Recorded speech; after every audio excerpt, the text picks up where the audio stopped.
ছেলেটির নাম পারভেজ। সামান্য একটি ঘটনাকে কেন্দ্র করে তার জীবনটি চলে যায়। ইতিমধ্যেই জানা যায় কেন তাকে দুনিয়া থেকে সরিয়ে দেওয়া হয়েছে। পারভেজ নামের এই ছেলেটি তার নিজ ক্যাম্পাসে শেষ বিদায় নিয়েছে। ক্যাম্পাসের সামনে পারভেজ তার দুই বন্ধুকে নিয়ে সিঙ্গারা খাচ্ছিল। সেখানে দুই নারী শিক্ষার্থীও দাঁড়িয়ে ছিলেন। তারা মনে করে ওরা তাদেরকে নিয়ে হাসাহাসি করছে, তাই তারা কাউকে খবর দেয় খুব সম্ভবত বয়ফ্রেন্ড হবে। ক্যাম্পাসের বাইরের তিনটা ছেলে এসে পারভেজদের কাছে হাসাহাসির কারণ জানতে চাইলে উভয় পক্ষের মধ্যে কথা কাটাকাটি হয়। বিশ্ববিদ্যালয়ের কর্মকর্তারা বিষয়টি মিটমাট করে দেন, কিন্তু ওই তিন যুবক আরো কয়েকজনকে নিয়ে এসে পারভেজ ক্যাম্পাস থেকে বের হতেই তাকে ছুরি আঘাত করে। একটা ছুরি আঘাত ঠিক হৃৎপিণ্ডের উপর পড়ে, 1 ইঞ্চির একটা ক্ষত হয়ে যায়। দুনিয়া ত্যাগ করেন পারভেজ। একেবারে তুচ্ছ একটা ঘটনাকে কেন্দ্র করে জীবন দিতে হয় পারভেজের। প্রাইম এশিয়া বিশ্ববিদ্যালয়ে পড়তো সে। পারভেজ যখন ইন্টারে পড়তো, ময়মনসিংহের টাউন হলের পাশে একটা মেসে থাকতো সে। রয়্যাল মিডিয়া কলেজের ছাত্র ছিল। কি হাসি খুশি নির্মল একটা ছেলে, সালাম দিয়েই যেন হেসে নুয়ে যেত। এই হাসি তার জন্য কাল হলো। পারভেজের এই বিদায়ের মাধ্যমে তাদের ক্ষমতা প্রদর্শন করেছে। এই জঘন্যতম ঘটনার দ্রুত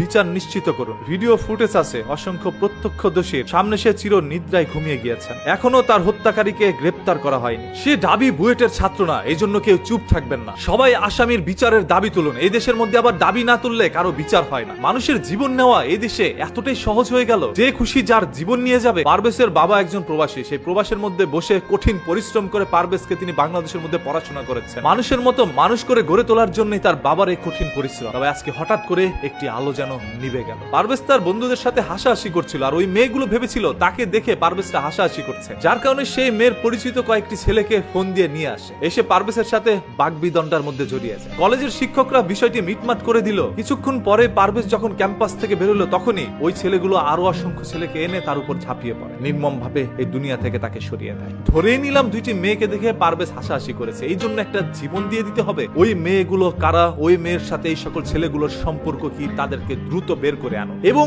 এই ঘটনাটিকে টেনে ধরে কিন্তু আবার রাজনীতির দিকে নেওয়া হচ্ছে, যেখানে উল্লেখ করা হয় বৈষম্য বিরোধী ছাত্র আন্দোলনের কিছু কর্মী এবং নেতা সহ এসে নাকি পারভেজের উপরে ঝাঁপিয়ে পড়েছিল। আর যেহেতু পারভেজ একজন ছাত্র দলের কর্মী, সেহেতু ছাত্র দল থেকে কিন্তু মিছিল বের হয়েছিল, যে মিছিলের মধ্যে দাবি একটাই, বৈষম্য বিরোধী ছাত্র আন্দোলনের সেই সকল নেতা কর্মীকে যথাসম্ভব দ্রুত গ্রেপ্তার করা হোক। ছোট্ট ঘটনাকে কেন্দ্র করে বিষয়টি রাজনীতির দিকে মন নিয়েছে। কোনটা সত্য মিথ্যা এখন পর্যন্ত পুলিশ তদন্ত করে বের করতে পারে, তবে তদন্তের কাজ চলছে। হয়তোবা খুব দ্রুতই আপনারা সত্যটা জানতে পারবেন। আমি আবারও বলছি, আপনাদের রাজনৈতিক চালে যেন দাবার গুটি হয়ে কারো জীবন না যায়। রাজনীতি করবেন আপনারা আপনাদের স্বার্থের জন্য, রাস্তার মধ্যে আন্দোলন করবেন। দেশের জন্য কয়জন মানুষ রাজনীতি করছে? যার যার ব্যক্তি স্বার্থের জন্যই মানুষ এখন রাজনীতির মধ্যে নাম লিখিয়েছে। আপনারা রাজনীতিকে আপনাদের ইনকাম সোর্স মনে করছেন। রাজনীতি কখনো ইনকাম সোর্স হইতে পারে না। রাজনীতি হচ্ছে জনগণের স্বার্থে কাজ করা। এখনকার অসংখ্য নেতাকর্মীরা রাজনীতি লিখতেই পারেন, অথচ রাজনীতির মধ্যে নাম লিখিয়েছে। এরা ইতিহাস সম্পর্কে ধারণা রাখে না। এরা রাজনীতি বুঝে না। এরা বুঝে কিভাবে একে অপরের ক্ষতি করতে পারে। এই ক্ষোভের রাজনীতি, ভোগের রাজনীতি থেকে কবে মুক্তি পাবো